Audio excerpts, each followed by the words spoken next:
AITA for refusing to punish my daughter for kicking her cousin after he hit her. My 6-year-old daughter and I were at my nephew's 4th birthday party over the weekend, hosted at my sister's house. It was your usual big family gathering, plenty of food, chaos, and kids running wild in the backyard while the adults caught up. At one point, I heard yelling and crying coming from outside. I looked over and saw my daughter standing next to one of her cousins, who was sitting on the ground, holding his stomach. His mom rushed over and immediately started scolding my daughter, demanding to know why she had kicked him. My daughter looked upset but composed, and she explained that her cousin had punched her in the arm because she didn't want to give him a toy. She said she told him to stop and tried to walk away, but when he hit her again, she kicked him in the stomach. His mom was livid and insisted I punish my daughter and make her apologize. I told her I'd speak to my daughter in private, but that I wasn't going to discipline her for defending herself. I explained to my daughter that kicking should always be a last resort, and that if possible, it's better to go get an adult. But I also made sure she knew that if someone keeps hitting her and won't stop, she's allowed to protect herself. Now, some of my relatives are saying I handled the situation poorly and that I'm encouraging violence, but I don't see it that way.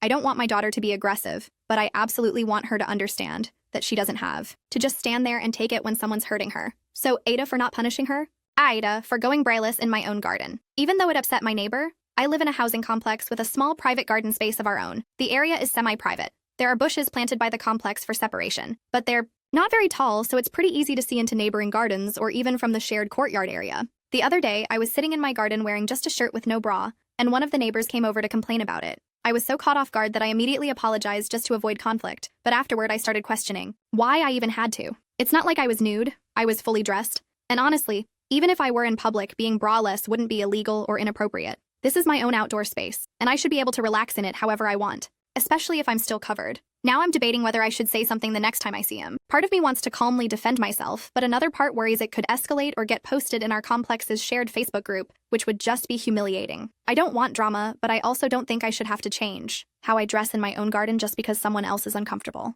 AITA for refusing to replace my nephew's leather jacket. After my dog had an accident on it, we have 3 dogs, including one we recently adopted after his owner passed away. He's gentle but sensitive and prefers quiet, so when we have guests, he usually retreats upstairs to our bedroom. He also has a sensitive stomach and can't tolerate anything but his usual dry food. Anything else causes stomach upset, and because he has long fur, it's not a minor cleanup. This weekend we hosted family, and everyone brought food for a sea buffet. My 3 brothers, their wives, and a bunch of their older kids came over. We've had issues in the past with guests feeding the dogs despite being told not to, so I loudly warned everyone as they arrived. Don't feed Pickles any treats or human food, or you'll be the one upstairs shampooing the poop out of his fur. My sister-in-law Tracy laughed and made a joke about me being too graphic, but I stood my ground and reminded everyone that Pickles is more sensitive than the other dogs. Later, my husband found a sausage roll upstairs. My nephew Dave admitted he'd tried to make friends with Pickles by giving him food. We were annoyed, but everyone else acted like it wasn't a big deal. That's when I realized everyone had dumped their coats in our bedroom like they always do. I hadn't thought to tell them otherwise. When I checked on Pickles, I saw he'd had a small accident, likely from the sausage roll, and some of it had gotten on Dave's leather jacket. Pickles had never had an indoor accident before, and clearly didn't want to come downstairs with a crowd around. I got him into the shower to clean him up while my husband came to help. People came upstairs to see what was going on, and Dave absolutely lost it when he saw his jacket, yelling, red-faced, accusing me of having the dog poop on it intentionally to make a point. We cleaned the jacket with antibacterial wipes, and it looked fine. No visible marks or smell, but of course it would need a proper cleaning. The party ended abruptly, and Dave and Tracy stayed behind to yell until my brother got them to leave, saying we'd deal with it later. I thought the whole thing would blow over, but it didn't. Now Dave and Tracy are texting nonstop, demanding $150 for a new jacket. I keep saying no. It was his fault, and I was the one cleaning up the mess. At first my husband agreed, but now he's wavering, saying we should have moved the coats ourselves, since we knew someone would probably ignore us. He says I'm being technically right, and missing the bigger picture. Dave's just a teen, and this isn't worth the fight. And maybe he's right. I mean, if the dog had chewed the coat, I'd replace it immediately without question. That makes me wonder if I'm being unreasonable here. I offered to cover cleaning costs, but they won't accept that. So, AITA for sending my boyfriend food at work. When my ex works there too, I was married for 4 years. We split after finding out I couldn't have kids. For me, it wasn't devastating. I've always been okay living child-free. But my ex was set on having a mini-me and continuing his legacy. Overall, our marriage wasn't bad, but that was a deal breaker for him. I wasn't heartbroken, honestly. It turns out there's much better out there. My current boyfriend is genuinely the kindest person I've ever known. For context, we live in a small town, and apparently I have a type. My boyfriend of 7 months happens to work with my ex. They're both military contractors at the same airfield, doing different tasks but in the same work zone and with the same crew. I absolutely love to cook and bake. That said, I'm trying to avoid giving myself diabetes, so I don't eat everything I make. When I was married, I used to pack my ex's lunches and occasionally send trays of baked goods to his workplace. I've taken several culinary courses and have been told what I make is bakery quality. Funny enough, when I first started Dating my current boyfriend, he admitted he always looked forward to the treats I sent when I was still with my ex. Now I pack his lunches and send food with him to work, just like I used to. Apparently the guys at work have been giving my ex a hard time. Dating hasn't gone well for him since the divorce, not surprising. And now they're ribbing him even more. They've been teasing that I upgraded. Same job title, but with a hotter guy. My boyfriend doesn't mind. The jokes all play in his favor and make him look good. The others keep saying he's lucky, and he agrees. Well, I recently got a long text from my ex, asking me to stop sending food to work with my boyfriend, because it's making things awkward for him. He also asked me not to show up at their annual 4th of July get-together. I kind of feel like he's offloading his insecurity onto me. I don't think it's fair. He's the one uncomfortable, but I'm the one being asked to change. Still, I'm not totally heartless. So if people genuinely think I'm out of line, I'll consider backing off. AITA?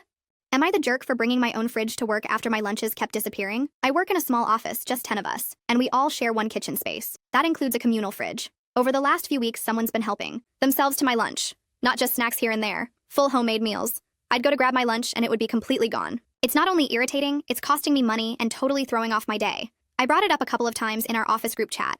I said things like, "Hey, someone's been taking my food, please stop doing that." The responses were either radio silence or vague sympathy like, "That's so annoying," or "Some people have no manners." No one owned up to it. So I decided to solve the problem myself. I bought a small personal fridge and set it up under my desk, just big enough for a lunch and a drink. I also added a lock, because why not? Ever since then, no stolen lunches, problem solved. That is, until last Friday. One of my coworkers, I'll call her Dana, came up to me while I was eating and said the personal fridge was antisocial and kinda paranoid. She told me it made me look like I thought I was better than everyone else. I told her flat out. I was sick of my lunches vanishing and this was the only way to stop it. She said I should have just brought stuff I wouldn't mind losing, like pre-packaged snacks or frozen meals. Now a couple of others are making little digs. Stuff like, "Better hide your sandwich or he'll lock it in a vault." Or, "Don't forget, he's got the VIP fridge." I feel like I'm being made out to be the office diva just for wanting to eat the lunch I brought. So, am I the jerk for locking up my food instead of letting it keep getting stolen? AITA for refusing to pay for a drink I never wanted and walking out of my friend's birthday dinner? I'm part of a friend group of 5 women, including myself, ages ranging from 21 to 26. What happened yesterday has me wondering if I was wrong to walk out of a dinner without paying for something I didn't want in the first place. It was Lily's 21st birthday, and she wanted to celebrate with a fancy dinner. All 5 of us showed up. I'm the only one in the group who doesn't drink. Never have, never will. Everyone else knows this about me. As we got settled, Lily, all giddy, suggested I order an alcoholic drink. I politely declined. Then the rest of the group jumped in, encouraging me to just try one. Again, I said no, but they wouldn't let it go. It turned into this weird group effort to pressure me. 5 full minutes of them pushing, laughing, saying things like, "Come on, just one, and you'll like it, trust us." They even sent the waiter away because I hadn't agreed yet. I get overwhelmed when I'm being pressured by multiple people, and eventually, I gave in just to shut them up. Lily recommended a beginner-friendly drink. I told them I still didn't want it and that I knew I wouldn't like it, but they insisted. Sure enough, the drink comes, I take one sip, and yep, I hate it. They encouraged me to give it a chance, but I set it aside and they finally dropped the topic. When the bill came, I paid for my meal only and excluded the drink. That's when the questions started. "Why aren't you paying for the drink? You ordered it." I told them flatly that I didn't want it. They pressured me into getting it, and I wasn't going to pay for something I never wanted in the first place.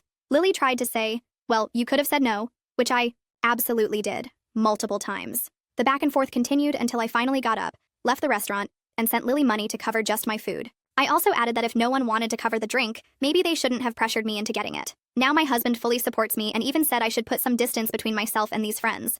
But I've been getting non-stop messages from the group, accusing me of being dramatic, selfish, and making the night awkward. So I'm wondering, was I out of line for walking out and refusing to pay for the drink they pushed on me?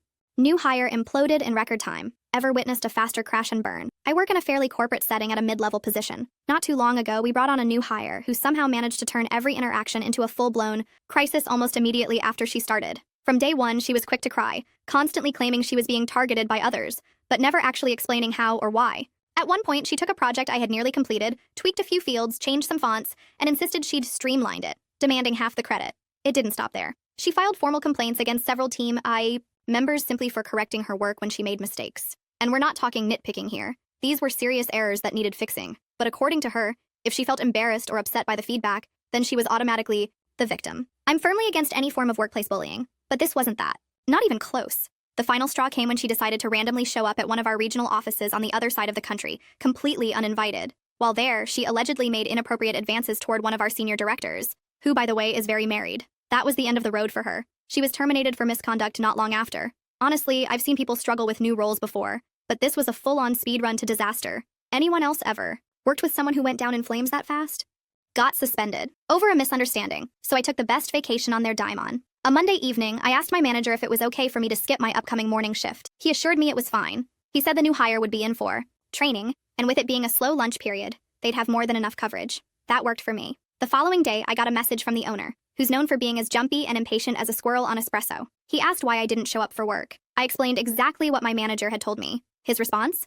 That the trainee wasn't considered a proper server yet, and since I didn't personally get someone to replace me, it counted as a no-show. As punishment, he handed me a week-long suspension. Now here's the kicker. I'm arguably their top performer. I'm never late. I consistently get excellent tips, and customers literally name-drop me in glowing online reviews. But instead of arguing, I just replied with a calm, "All right, see you in a week." What did I do with that week off? Exactly what any burned-out employee would. I slept in, binged movies, played rounds of disc golf, and spent quality time with my girlfriend and my friends. It turned out to be the most relaxing week I'd had in a long while. Come Friday night, my phone buzzed. Guess who? The frantic owner, practically begging me to come in. They were so understaffed they were contemplating putting the dishwashers on the floor. He wanted me to work Friday night, Saturday night, and Sunday brunch, all while my suspension was technically still active. I politely declined and told him I still hadn't learned my lesson yet, so unfortunately, I couldn't possibly help out. When I returned the following week, the vibe had totally changed. Everyone was incredibly nice to me. Still are, actually. AITA for kicking out my wife's sister, after she accused me of manipulating my wife into having a baby. When my wife and I were younger, she was very clear about not wanting kids. Even after we got married, she would say she didn't see herself ever becoming a parent, and I fully respected that. At the time, we were both 20. Now we're 26, and over the past year or so, she's changed her mind. After some long conversations and thoughtful consideration, we decided to start trying for a baby. It wasn't immediate, but after a few months of trying, we got the news. My wife was pregnant. We were thrilled and wanted to celebrate the moment, so we invited our families over and surprised them with the announcement. Most people were excited and congratulated us, but my wife's aunt and her daughter, my wife's sister, reacted very differently. In front of everyone, her sister said something like, "Wait, you didn't want kids. You must have been manipulated into this." She looked right at me and accused me of controlling and manipulating my wife into getting pregnant against her will. I told her that wasn't true. We'd made this decision together. But she doubled down, insisting that she knows my wife, and there's no way she changed her mind on her own. She even brought up my past anger issues, calling me controlling. At that point, I was humiliated and angry. I told her that whatever issues I've had are not her business, and if she couldn't be respectful, she should leave immediately. My wife backed me up and told everyone that she made the decision to have a child because she wanted to, and no one forced her. Her sister and aunt left, but the mood was already ruined. The rest of the night was awkward. Most of our family still supported us, but it definitely cast a shadow over the celebration. Now I can't stop thinking I made a mistake by even inviting her in the first place. So, AITA for kicking her out after that outburst. AITA for canceling a shopping trip with my niece.